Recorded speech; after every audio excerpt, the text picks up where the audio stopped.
नमस्कार दोस्तों, स्वागत है आपका फिर से एक और नए वीडियो में।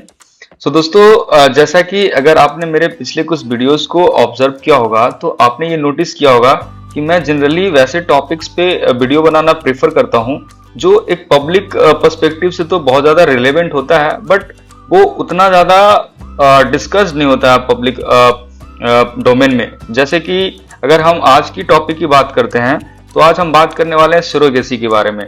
तो वैसे लोग जो तो न्यूज़पेपर पढ़ते हो या फिर अवेयर सिटीजन है, मतलब जो अपना इंटरेस्ट दिखाते हैं पढ़ने में, तो उनके पास तो इसकी अवेयरनेस होगी। बट आज भी ये ग्रास रूट लेवल पे जो पब्लिक डोमेन में उतनी ज़्यादा डिस्कस नहीं करी जाती है, लोगों के पास उतनी ज़्यादा सरोगेसी से रिलेटेड अवेयरनेस नहीं है। तो दोस्तों, इस वीडियो को बनाने के पीछे जो मेन ऑब्जेक्टिव है is to aware people, like लोगों को सरोगेसी के बारे में एक अवेयरनेस क्रिएट की जाए।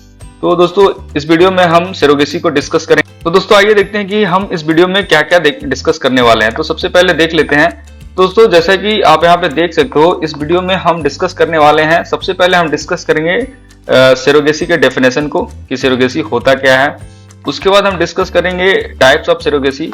दोस्तों, यहाँ पे मैं आपको बता दूं कि जनरली दो तरह के सरोगेसी होते हैं। एक ट्रेडिशनल सरोगेसी, जिसे कि क्लासिकल सरोगेसी भी कहा जाता है, और दूसरा है वो जेस्टेशनल और IVF बेस्ड सरोगेसी कहते हैं। दोस्तों, IVF का यहाँ पे मतलब हुआ इन विट्रो फर्टिलाइजेशन। हालांकि हम इसको अभी काफी डिटेल में डिस्कस करेंगे, तो हम वहां पे इसको अच्छे से समझ लेंगे।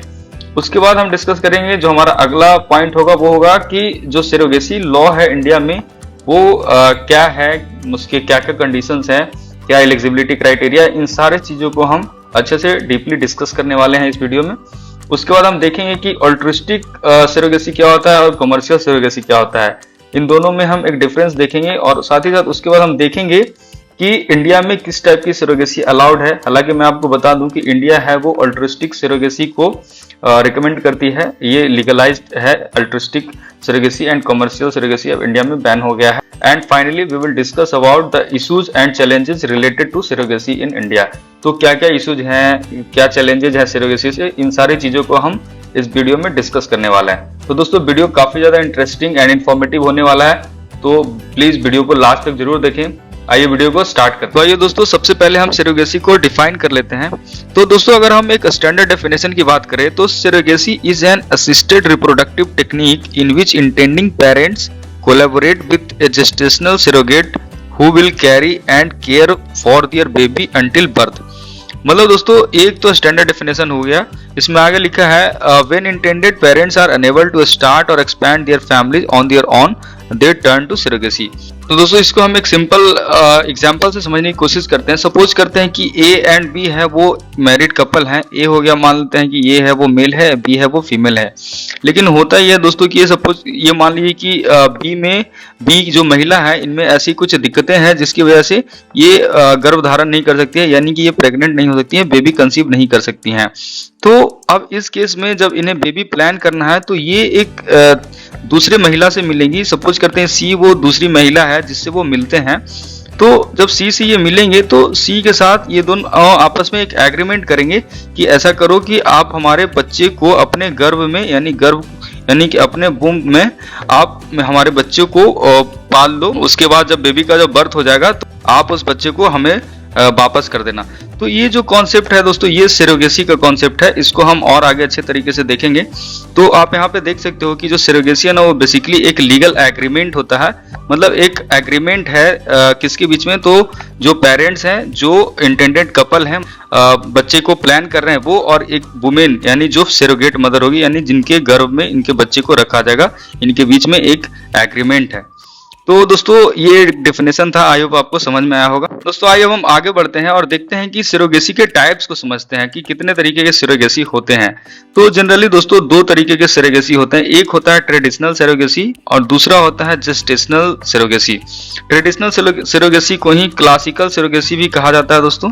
और ये जो जेस्टेशनल सरोगेसी है, ये सरोगेसी होता है, इसको IVF टेक्निक के थ्रू सरोगेसी बोलते हैं। IVF को दोस्तों कहा जाता है इन विट्रो फर्टिलाइजेशन भी कहा जाता है। तो हम इस तो दोस्तों आइए हम दोनों में डिफरेंस देख लेते हैं कि दोनों में आखिर क्या क्या अंतर है। तो दोस्तों जो ट्रेडिशनल सरोगेसी है उसमें जनरली क्या होता है कि जो फादर का जो स्पर्म होता है, यानी जो पेरेंट कपल बताया ना, तो उसमें जो फादर का जो स्पर्म होता है उसको यूज करते हैं, और जो सरोगेट मदर होती है उसके एग्स को फर्टिलाइज करके फिर सरोगेट मदर के बूम में यानी उनके गर्भ में धारण किया जाता है। तो ये ट्रेडिशनल सरोगेसी का मेथड है। लेकिन जो जेस्टेशनल सरोगेसी है यानी कि जो आईवीएफ वाला सरोगेसी है, उसमें जो दोनों इंटेंडेड कपल होते हैं उनके, जैसे कि इसमें जो फादर होंगे उनके स्पर्म को और जो मदर होगी उसके एग को कंबाइन करके उसको आईवीएफ के थ्रू लैब में फर्टिलाइज कराने के बाद जो सरोगेट मदर होगी उसके वूम के अंदर प्लेस कर दिया जाएगा। हालांकि हम इसको आगे देखेंगे, एक डायग्राम से समझने की कोशिश करेंगे।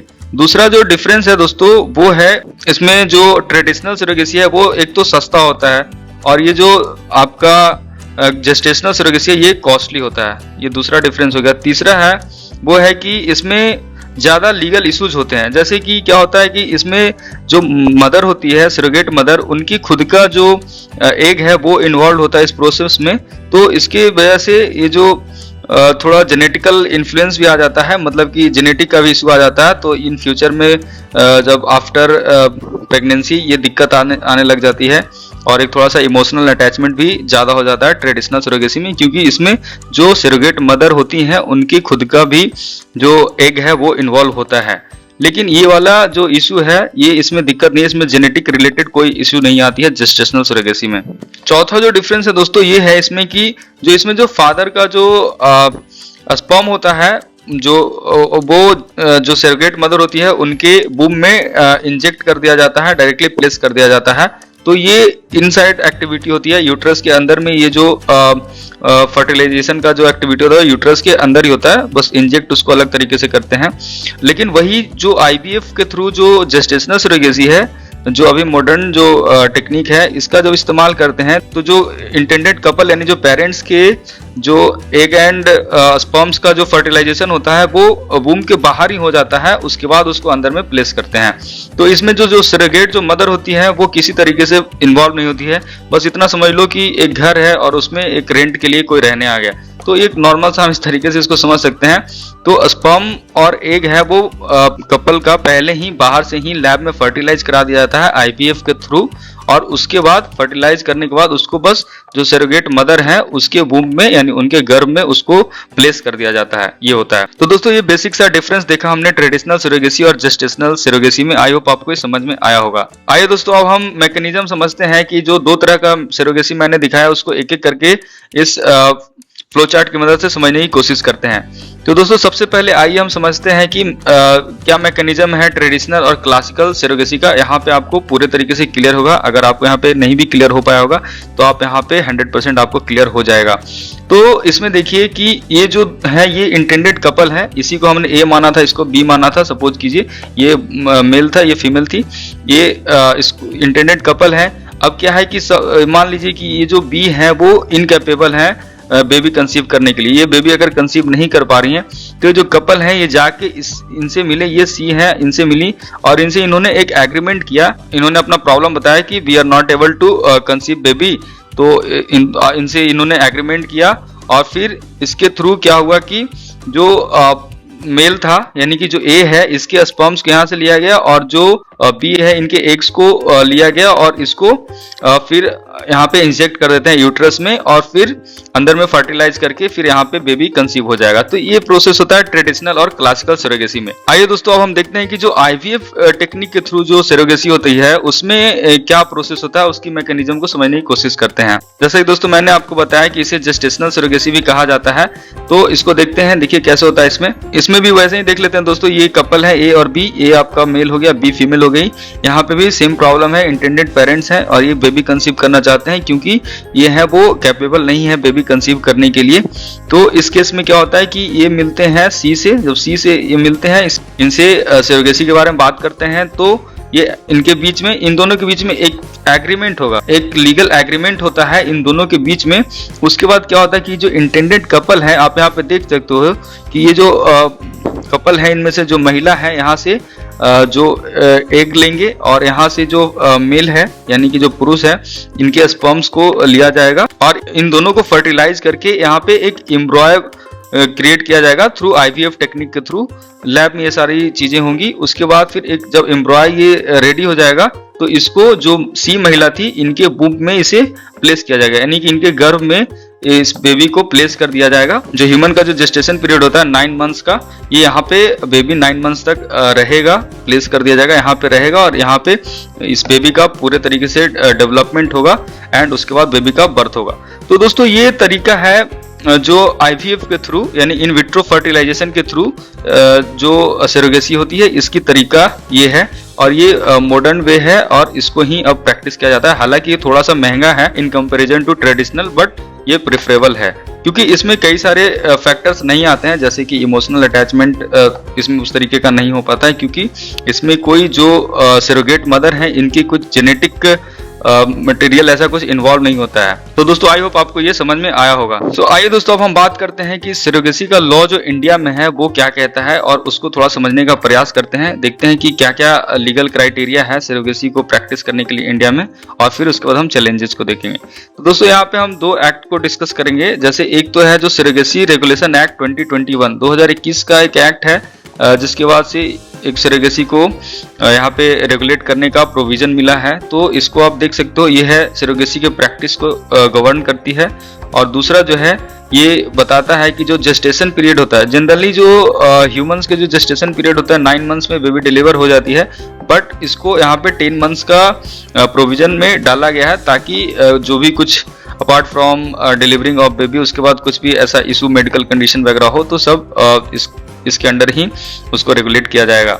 उसके बाद जो दूसरा एक्ट है वो है the assisted reproductive technology regulation act 2021 और ये भी है, ये जैसे कि रेगुलेट करता है, जो ART है उसको सुपरवाइज करता है और उसके बाद कुछ एज वगैरह सब जो फिक्स किया हुआ है, कपल का एज वगैरह क्या होना चाहिए, जैसे कि जो विमेन की एज है वो 23 to 50 ईयर्स होने चाहिए और जो मैन है उसके 26 to 55 ईयर्स होने चाहिए। इन सब चीज़ों को यहाँ पे प्रिस्क्राइब किया गया है। तो आइए दोस्तों अब हम एलिजिबिलिटी को थोड़ा डिटेल में समझते हैं कि जो कपल होंगे वो क्या क्या उनके लिए एलिजिबिलिटी क्राइटेरिया क्या होगी और कौन लोग हैं वो सरोगेसी करवा सकते हैं, कैसे कपल होंगे वो सरोगेसी के लिए जा सकते हैं। तो सबसे पहले जो तो ये है कि आप जो भी कपल होंगे उन्हें एक सर्टिफिकेट ऑब्टेन करना होगा, डिस्ट्रिक्ट मेडिकल बोर्ड से एक सर्टिफिकेट लेना होगा जिसमें ये सर्टिफाइड रहेगा कि जो कपल हैं वो कैपेबल नहीं है। उसके बाद जो इंटेंडेंट जो मदर है, मतलब कि जो महिला है जो कैपेबल नहीं है बेबी प्लान करने में, बेबी कंसीव करने में, तो उसके साथ ये सब कंडीशन चाहिए। अगर उनमें यूट्रस नहीं है या मिसिंग यूट्रस है या फिर एबनॉर्मल यूट्रस है या फिर यूट्रस को रिमूव कर दिया गया surgically due to uterus cancer. फिर आगे इसमें ये कहा गया कि जो इंटेंडेड जो पेरेंट्स हैं, मतलब कि जो कपल हैं जो सरोगेसी कराना चाहते हैं, वो कई सारे मल्टीपल प्रेगनेंसी लॉसेस हुए। एक और जो इसमें इशू ये है कि कोई मतलब कि कोई भी ऐसा बीमारी जिसकी वजह से वीमेन है वो कैपेबल नहीं हो बेबी कंसीव करने के लिए, यानी प्रेग्नेंट होने में वो कैपेबल नहीं हो। तो ये सारे कुछ इश्यूज यहाँ पे बताया गया है। उसके बाद आइए देखते हैं कि कंडीशंस को समझ लेते हैं कि क्या क्या कंडीशन है जो कपल होंगे उनके लिए क्या क्या कंडीशन रखे गए हैं। सबसे पहले हम जब एज क्राइटेरिया की बात करेंगे तो उसमें देखें कि जो मैन होगा यानी जो फादर होगा उसका एज होना चाहिए 26 to 55 ईयर्स और जो वीमेन यानी कि जो मदर होगी उसकी एज होना चाहिए 23 to 50 ईयर्स। ये एज क्राइटेरिया है, इसी के एज ब्रैकेट में ये दोनों लोग लाई करने चाहिए। और यहाँ पे एक और जो कंडीशन है कि जो दोनों मैरिड कपल होंगे उनकी शादी के एटलीस्ट 5 ईयर्स पूरे हुए होने चाहिए, मतलब कम से कम 5 साल होने चाहिए। उसके बाद जो दूसरा है वो है कपल्स की हम बात करते हैं। तो जो कपल्स होंगे यानी जो सरोगेसी कराना चाहते हैं तो उनके पास कोई भी सर्वाइविंग चाइल्ड नहीं होगा, मतलब उनका कोई भी अपना ऐसा नहीं होगा कि पहले से भी कोई बच्चा है फिर दूसरा बच्चा वो सरोगेसी के थ्रू प्लान करना चाहते हैं। तो ये कंडीशन नहीं होनी चाहिए। या तो यहाँ पे किसी भी तरीके का, जैसे ना ही उनके पास बायोलॉजिकल चाइल्ड होना चाहिए, ना ही अडॉप्टेड होना चाहिए और ना ही सरोगेसी के थ्रू कोई भी बेबी हुआ होना चाहिए। ये आपको समझ में आ गया होगा आई थिंक। इसमें दोस्तों एक एक्सेप्शन भी दिया गया है और एक्सेप्शन ये है कि अगर ये जो पेरेंट्स हैं जो सरोगेसी कराना चाहते हैं, अगर उनके पास पहले से कोई बेबी है लेकिन वो या तो मेंटली या फिजिकली चैलेंज है, या फिर वो कोई ऐसी डिजीज से गुजर रहा है जो कि एक लाइफ थ्रेटनिंग डिसऑर्डर है और जिसका कि कोई क्योर नहीं है, या फिर कोई ऐसी इलनेस है जिसका कोई परमानेंट इलाज संभव नहीं है। अगर उनके पास बेबी है लेकिन अगर उनको कुछ इस तरीके के दिक्कत है तो वो सरोगेसी को ऑप्ट कर सकती हैं, वो सरोगेसी के लिए एलिजिबल हैं। उसके बाद एक और जो कंडीशन है उसमें यह है कि जो कपल हैं, मतलब जो सरोगेसी कराना चाहते हैं, अगर वो सरोगेसी के थ्रू अगर उनको जो बेबी जन्म लिया तो फिर उस बेबी को वो अबंडन नहीं कर सकते, मतलब उसको त्याग नहीं सकते, फिर उसको एक्सेप्ट करना ही पड़ेगा चाहे वो किसी भी कंडीशन में हो। तो ये कुछ प्रोविजंस दिए हुए हैं जो कि कपल्स के लिए हैं, यानी जो पेरेंट्स के लिए हैं जो सरोगेसी कराना चाहते हैं। दोस्तों उसके बाद जो सरोगेट मदर के लिए भी कुछ एलिजिबिलिटी कंडीशंस रखे गए हैं। तो सरोगेट मदर तो वही बताया जैसे कि जो वैसी मदर जो अपने बूम यानी अपने गर्भ में जो कपल होंगे उसके बच्चे को रखेंगे तो वो सरोगेट मदर हुई।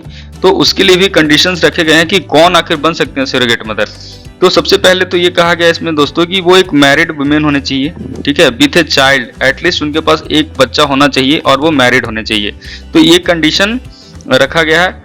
और इनमें जो एज की जो क्राइटेरिया है कि इनका जो एज होना चाहिए वो 25 to 35 इयर्स की एज ब्रैकेट में ही होना चाहिए। दूसरा जो कंडीशन ये है कि जो एक बार अगर कोई सरोगेट मदर बन गई है तो अपने लाइफ में दोबारा वो सरोगेट मदर नहीं बन सकती। अगला जो है कि इसमें जो सरोगेट मदर जो बन रही है तो उनका एक रिटन कंसेंट लिया जाएगा। उसके बाद ये देखा जाए कि जो विमेन है यानी जो सरोगेट मदर है वो मेडिकली और साइकोलॉजिकली अच्छे तरीके से फिट हो, मतलब कि शारीरिक और मानसिक रूप से स्वस्थ होने चाहिए। एक और जो सबसे इम्पोर्टेंट यहाँ पे जो चीजें हैं जो कि इस नए एक्ट में चेंज किया गया है वो ये है कि कोई चार्ज नहीं पे किया जाएगा। मतलब कि अगर मान लीजिए कि जो कोई सरोगेट मदर है तो उनको ऐसा कुछ पे नहीं किया जाएगा कि अरे आप सरोगेट मदर हो तो हम बदले में इतने रुपए ले लेना, ऐसा कुछ नहीं है।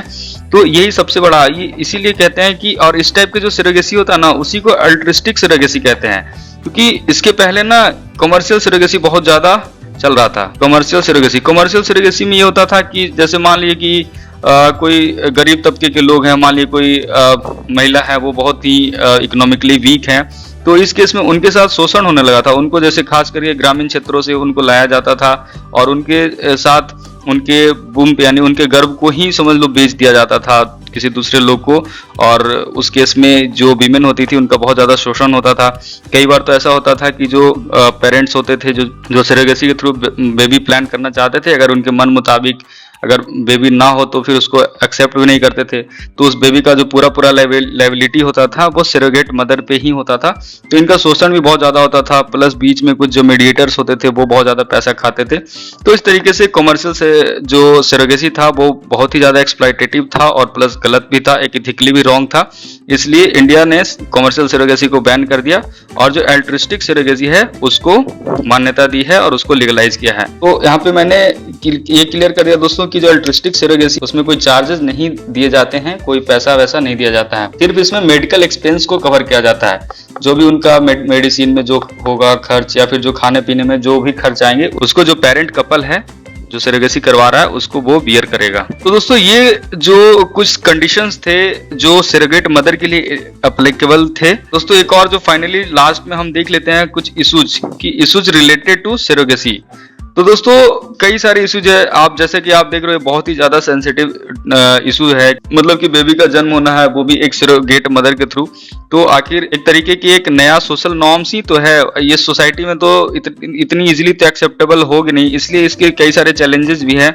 तो जैसे आइए एक एक करके देखते हैं। सबसे पहले तो इसमें एक है कि एक इमोशनल कॉम्प्लिकेशन वाली हालत हो जाती है। जैसे सपोज करो कभी कभी क्या होता है कि भले ही स्पर्म एंड एग्स तो किसी और ए और बी कपल के हैं, लेकिन अगर वो सी जो है वो अगर अपने गर्भ में बच्चे को 9 मंथ्स तक रखी है तो एक कहीं ना कहीं उसका उसने केयर किया है, तो एक इमोशनल जो बॉन्डिंग है वो तो बच्चे के साथ बनी जाती है। तो ये भी एक रीजन है कि इमोशनल कॉम्प्लिकेशंस हो जाते हैं। और खास करके जो अल्ट्रिस्टिक सरोगेसी होता है तो ये जो सरोगेसी है वो जनरली जो होता है वो क्लोज जो रिलेटिव होते हैं, क्लोज रिलेटिव्स या फिर फ्रेंड्स, ये लोग इसमें इन्वॉल्व होते हैं। तो इमोशनल एंगल इसमें आ जाता है, क्योंकि कॉमर्शियल तो है नहीं कि आप बाहर से लोग आएंगे और आप उसको ऑन रेंट आप उसके बूम को पैसे देके खरीद लिए, ऐसा तो होना नहीं है। तो अल्ट्रिस्टिक सरोगेसी में ये वाला जो इशू है वो इमोशनल एंगल है वो कुछ ज़्यादा ही आ जाता है। दूसरा जो है दोस्तों वो यहाँ पे है सोशल स्टिग्मा की बात। जैसे कि तो कई बार लोग यही सोचते हैं ना कि लोग क्या सोचेंगे। मान लो कि जो कपल है अगर वो कैपेबल नहीं है बेबी प्लान करने में, तो हेजिटेट होते हैं वो सरोगेट मदर को ढूंढने में, क्योंकि उन्हें लगता है कि अरे सोसाइटी क्या सोचेगी, लोग क्या कहेंगे कि कैपेबल नहीं है, बच्चा नहीं हो पा रहा है। तो कई तरीके की जो बातें हैं जो ग्रास रूट लेवल पे चलती है वो आपको भी पता होगा। तो ये सारी इशू आती हैं। तो एक सोशल स्टिग्मा का जो फैक्टर है ना वो बहुत ज्यादा होता है इस वाले केस में। उसके बाद जो एक और इशू जो आता है कि जो मान लो कि जो कोई सरोगेट मदर बनती है, कई बार ये जब कमर्शियलाइज था तो वो जो महिलाएं थी वो इंटरेस्ट भी दिखाती थी, उनको मान लो थोड़ी सी अर्निंग भी हो जाती थी इसकी वजह से, तो इसके लिए वो इसमें इंटरेस्ट दिखाती थी। लेकिन जब कमर्शियल सरोगेसी को बैन कर दिया तो अल्ट्रिस्टिक सरोगेसी में जो लोग हैं वो उतना ज़्यादा इंटरेस्ट नहीं दिखाती हैं, तो इनका जो पार्टिसिपेशन रेट है सरोगेट मदर का वो काफ़ी ज़्यादा लो हो गया है। इसमें एक और एंगल ये है कि जैसे मान लो कि कोई सरोगेट मदर है, तो वो उन्होंने अगर सरोगेसी के थ्रू बेबी कंसीव किया है, तो उसमें एक्चुअली ये होगा कि ये जो 9 मंथ्स का जो पीरियड है इस मंथ तक, तो अगर वो कोई काम तो करेगी नहीं, तो उनके पास कोई वर्क नहीं रहेगा, तो उनके पास जो एक जो जनरल सोर्स ऑफ इनकम है वो भी कहीं ना कहीं कम हो जाता है। जो कि पहले सपोज करो ये कहीं से इनका इनकम आ रहा था, लेकिन अब इस केस में उन्हें तो प्रॉपर रेस्ट चाहिए, तो जो सरोगेट मदर है वो इस फेज में प्रॉपर रेस्ट करती हैं, जिसके वजह से इनका जो एक पहले का ऐसा जो कोई सोर्स ऑफ इनकम था वो कहीं ना कहीं रिड्यूस हो जाता है। एक जो सोशल कंट्रीब्यूशन उनका या फिर डोमेस्टिक कंट्रीब्यूशन जो वो घर में कर रही होती हैं वो कहीं ना कहीं नीचे चला जाता है। तो और इसमें ऐसा तो है नहीं कि कॉमर्शियल है बाद में कुछ पैसा वैसा भी नहीं मिलेगा, तो लोग इसमें थोड़ा इंटरेस्ट कम दिखा। ये कुछ इश्यूज थे जो सरोगेसी से रिलेटेड थे। तो दोस्तों इस वीडियो में हमने काफी कुछ डिस्कस किया और काफी डिटेल में डिस्कस किया। आई होप आपको ये सरोगेसी का जो कॉन्सेप्ट है वो अच्छे तरीके से समझ में आ गया होगा। सो दोस्तों अगर आपको ये वीडियो अच्छा लगा तो प्लीज वीडियो को लाइक करें और अपने दोस्तों के साथ और लोगों के साथ शेयर जरूर करें, क्योंकि एक अवेयरनेस पर्सपेक्टिव से भी जरूरी है कि लोगों को पता चले सरोगेसी के बारे में। तो दोस्तों अगर आप इस चैनल पर नए हो तो प्लीज चैनल को सब्सक्राइब जरूर करें। सो थैंक यू दोस्तों, थैंक यू फॉर वॉचिंग।